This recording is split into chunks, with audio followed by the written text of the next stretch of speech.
El Señor Jesús, después de hablarles, subió a los cielos y está sentado a la derecha de Dios. Kiola lakesh katanesh ishmaya, kinsiktesh kimak bola yetel impuksikal. Beklae kimbensik unakal yumsil tekanu leolale utan yumku kuyalikton bash leush yetel bash uwalmaj yumsil Cachicón Secte. Muy queridos hermanos y hermanas, les saludo con el afecto de siempre y les deseo todo bien en el Señor, en esta solemnidad de la Ascensión del Señor. El pasado jueves se cumplieron 40 días desde la fiesta de Pascua, y fue precisamente a los 40 días de su resurrección que Cristo ascendió a los cielos. Por lo que en muchos lugares del mundo el jueves se celebró esta solemnidad, mientras que en México, al igual que en otras naciones, acostumbramos pasar la celebración al domingo, para que nadie deje de participar en ella. Ese jueves fue también la celebración del Día de las Madres. Ojalá que todas las madrecitas de Yucatán hayan tenido un día muy feliz, con las manifestaciones de cariño de sus hijos y nietos, lo mismo que de sus esposos. En esta solemnidad tenemos hoy la feliz coincidencia de la celebración del 101 aniversario de las apariciones de la Santísima Virgen María en Fátima. Felicidades a los sacerdotes y a todos los fieles de la parroquia de Nuestra Señora de Fátima. Y ojalá que todos sigamos el consejo de nuestra Madre de rezar con el Santo Rosario, pidiendo la conversión de los pecadores.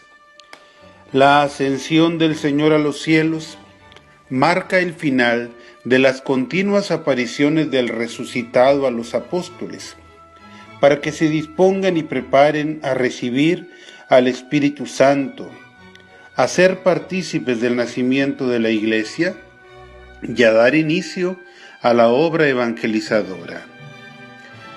Después, el Señor Jesús se ha aparecido de nuevo eventualmente, como lo hizo en particular a Saulo, quien perseguía a los primeros cristianos, y a quien convirtió en el apóstol que llevó el Evangelio a muchos pueblos, y en el gran maestro del cristianismo de todos los tiempos. San Lucas, después de escribir su Evangelio, que es el tercero, escribió una segunda obra en continuidad con su Evangelio, y esta es el libro de los Hechos de los Apóstoles, del cual hoy escuchamos su inicio.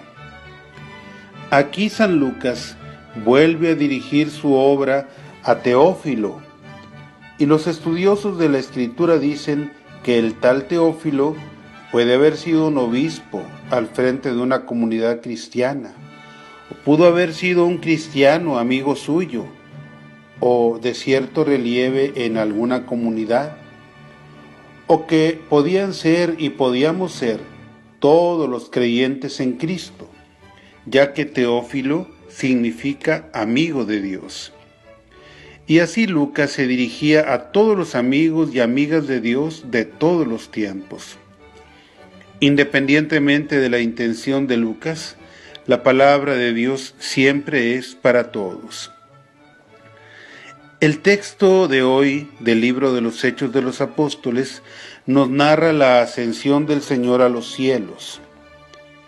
En otros idiomas se distingue entre la palabra cielo como espacio sideral, que en inglés, por ejemplo, se llama sky, y la palabra cielo como un lugar espiritual donde habita Dios con sus ángeles y santos, que en inglés se dice heaven.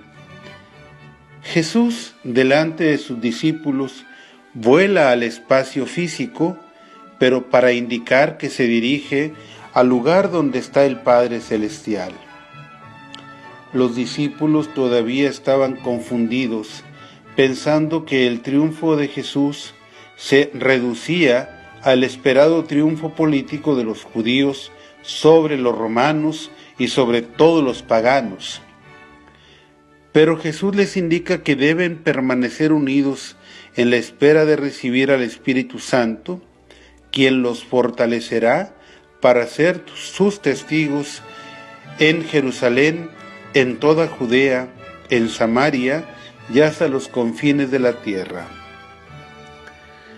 Al quedarse ellos mirando fijamente al cielo, buscando a Jesús que se alejaba de su vista, vienen dos hombres vestidos de blanco, que en realidad eran dos ángeles, los cuales les dicen: Galileos, ¿qué hacen ahí parados mirando al cielo?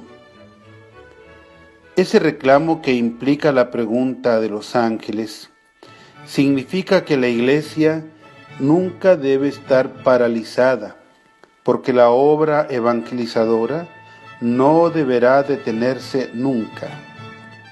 Pero también, y como expresión de la obra evangelizadora, no bastará rogar al Señor, sino que hay que ponernos a trabajar para que las cosas sucedan.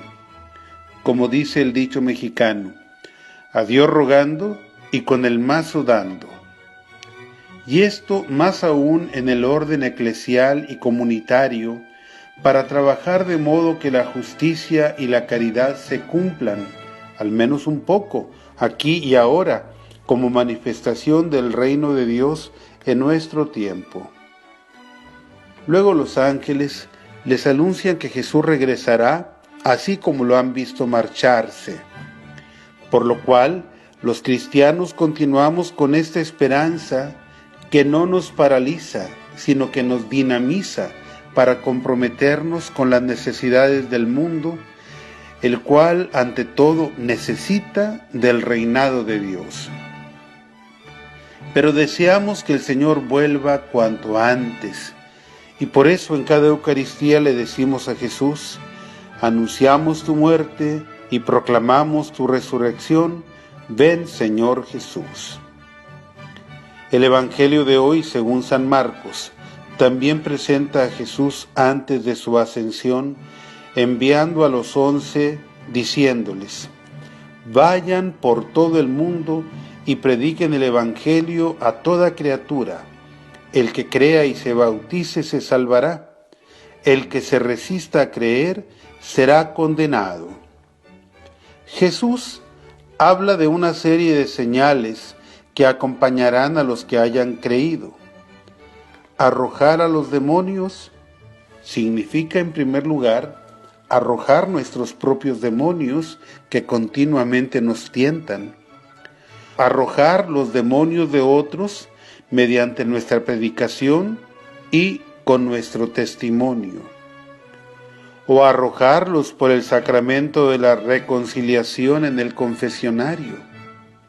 O arrojarlos mediante el exorcismo, que entre paréntesis debe ser realizado por los ministros designados por el obispo y en ambientes muy discretos para evitar el morbo y la posible confusión de muchas personas que creen ver el demonio por todas partes. Luego les dice que hablarán lenguas nuevas, y esto se sigue cumpliendo con la catolicidad de la Iglesia, que va a todos los pueblos y en todas las lenguas comunica la buena nueva del Evangelio. Y promete Jesús: cogerán serpientes en sus manos, lo cual ha sucedido alguna vez literalmente, pero que más bien significa dominar al demonio.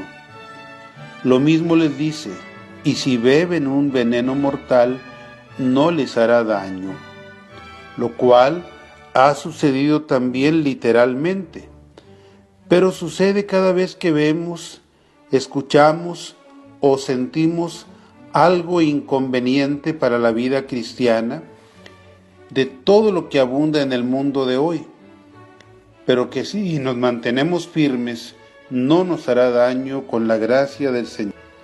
Aunque claro está que no hemos de beberlo por beberlo, sino más bien evitarlo mientras nos sea posible, alejándonos de las personas, sitios y situaciones inconvenientes para nuestra fe y nuestra vida cristiana.